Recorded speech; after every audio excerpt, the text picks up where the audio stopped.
안녕하세요. 한석규 목사입니다. 오랜만에 차 안에서 또 이렇게 또 이렇게 강의 영상을 한번 올려봅니다.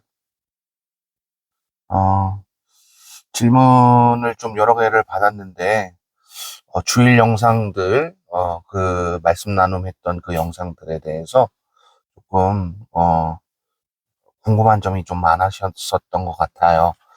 특히 이제 마태복음은 여러분들이 쉽게 접할 수 있다 보니까 그 마태복음에 대한 쉽게 접근하는 방법들을 좀 많이 모르셔서, 저한테 이런 것들을 물어보신 것 같더라고요. 어, 가장 큰, 두 가지의 이제 질문으로 압축을 해서, 13분의 질문을 제가 한번 좀 축약해 볼게요. 일단은 첫 번째로 예수께서 광야에, 예수께서 광야에서 시험 받으실 때 SNF파도 있었나 없었나를 어떻게 하느냐. 예, 요 부분이었고, 두 번째는 광야가 뭐길래 왜 하필이면 광야냐. 시험 받을 곳은 많았는데 왜 하필이면 광야냐. 요렇게 압축을 해볼게요. 왜냐하면 사실 여러 질문들이 있었지만 압축해보면 그분들의 의도가 명확하니까요. 그래서 제가 조금 이렇게 압축해서 설명을 한번 드려볼게요. 일단 첫 번째, 받느냐 못 받느냐. 일단 마태복음을 먼저 이해하려면 마태가 첫 서두부터 누구에게 쓰고 있는가를 알아야 돼요.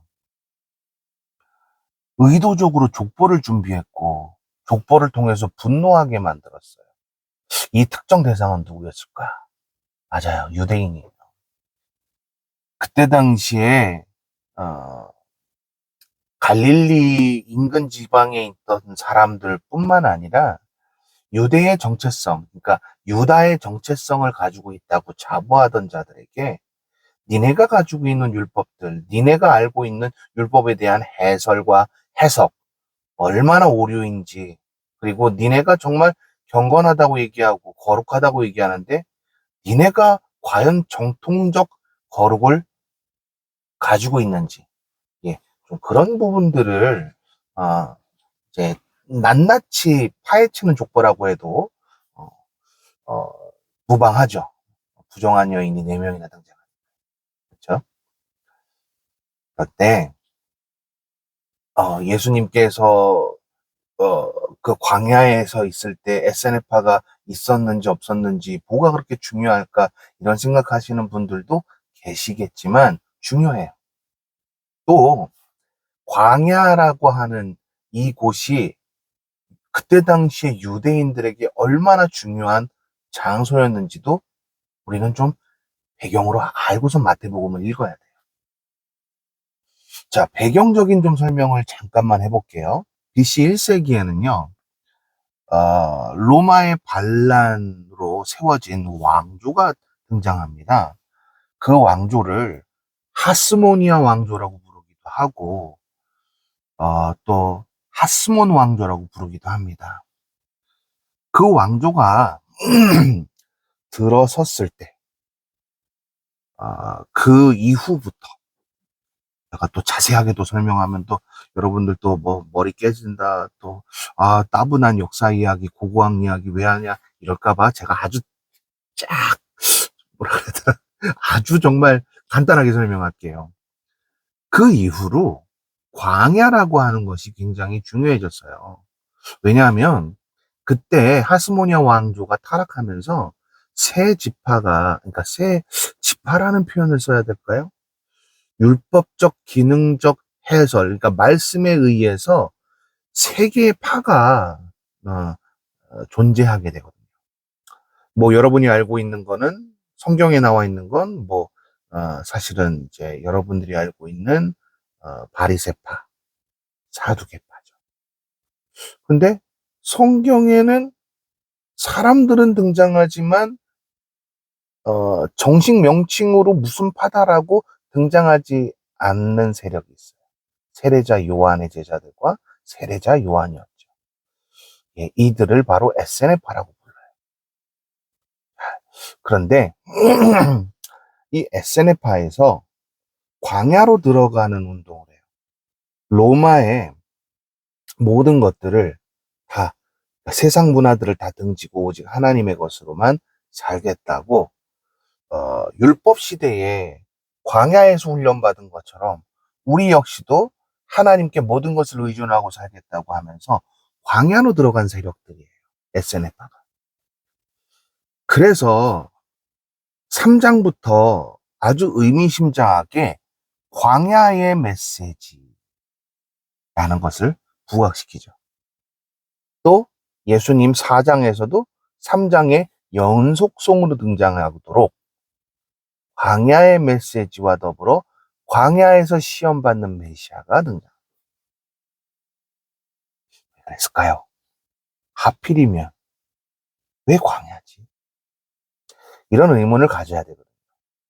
성경 해석학의 아버지 B.S. 차일드는요, 광야에다 키워드를 맞추고 배경 해석하는 것은 굉장히 성경을 바로 보는 시각을 조정해준다. 뭐 이런 식으로 표현을 해요.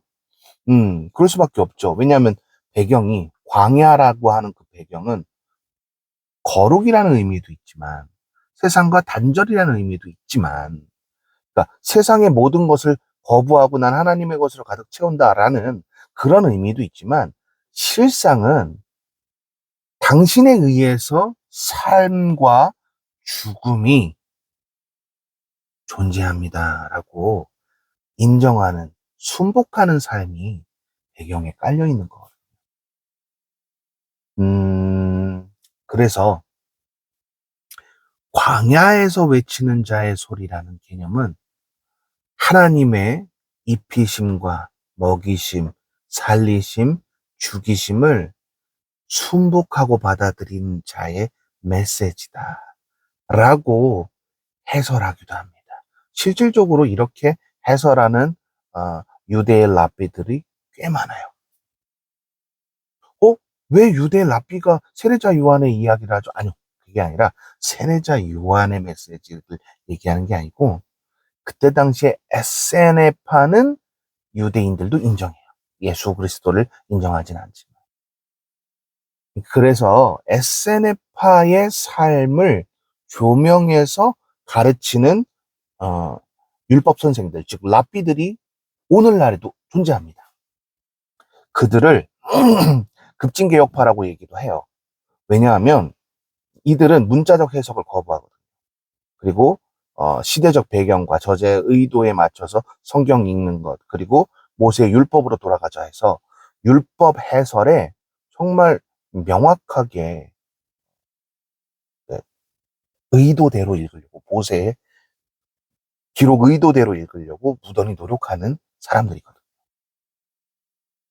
그러다 보니 지금 이스라엘과 이란의 전쟁이 좀 심각하잖아요. 뭐 이제 정정협정이 뭐 이루어졌네, 휴전이 이루어졌네, 뭐 이런 얘기들 하지만, 사실 그렇게 저기 막, 뭐라 그래야 될까요? 좀, 무솔리니와 같이, 이탈리아의 무솔리니와 같이 좀 극우 세력들이 이스라엘에, 대부분이 그래요. 그런데 여기에서 급진개혁파들은 그래서 존중을 받지를 못해요.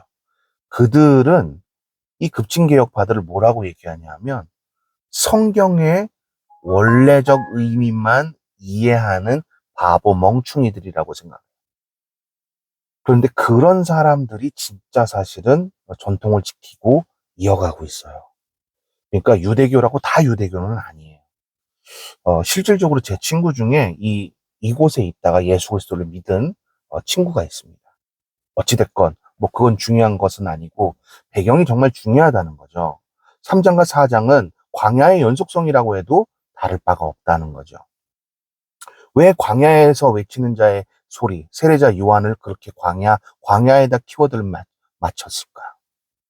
SNF파가 결국은, 그 SNF파가 하나님이 보시기에 합당하다고 인정받았기 때문이겠죠. 또 두 번째로 예수 그리스도께서 광야에서 시험 받는 것을 SNF파가 받냐 못 받냐의 개념에 대해서 조금만 더 살펴볼게요. 광야에서 그가 메시아임을 에세네파에게 증명해야 에세네파 사람들도 예수 그리스도를 따르지 않았을까요? 세례자 요한이 헤로디아에 의해서 결국은 뭐 물론 헤롯에 의해서 죽었다 이렇게 얘기해도 되지만 그래요. 그렇게 얘기하자고요. 죽은 후에 편입된 에세네파는 예수 그리스도를 따랐잖아요. 따랐어요. 모르시니까 따랐어요라고 해야 되겠죠, 그렇죠? 따랐어요. 그러려면 세례자 요한 같은 증명을 해야 되잖아요.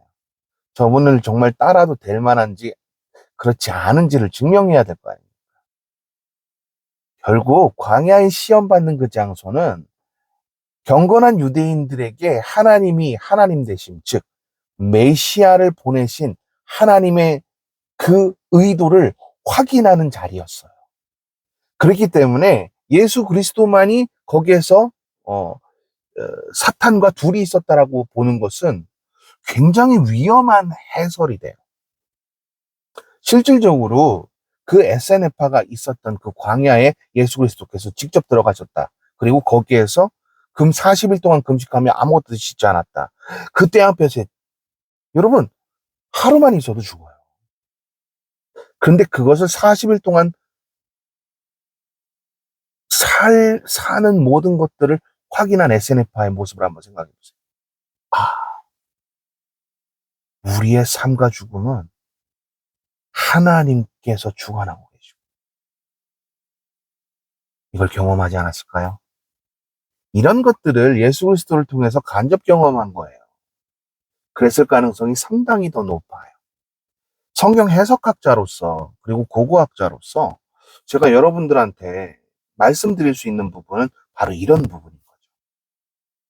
그렇다면 광야가 우리에게 무엇이 그렇게 대단하길래라고 생각할 수 있잖아요. 아까도 뭐 잠깐 언급했지만 광야는 바로 그렇게 경건함과 그런 것들을 의미하지만 순복하는 사람들, 즉 하나님께서 삶과 죽음을 주관하신다. 우리는 그걸 받아들인다라고 순복하는 자들에게 하나님께서 허락한 하나님의 영광스러운 나라였어요. 그 나라가 결국 하나님이 보시기에 합당하기 위해서 하나님께 인정받기 위해서 예수 그리스도께서 그곳으로 들어가셔서 그들에게 확인하셨다. 확인시켜 주셨다. 이렇게 해설하고 있는 성경 해석학자들도 꽤 많아요.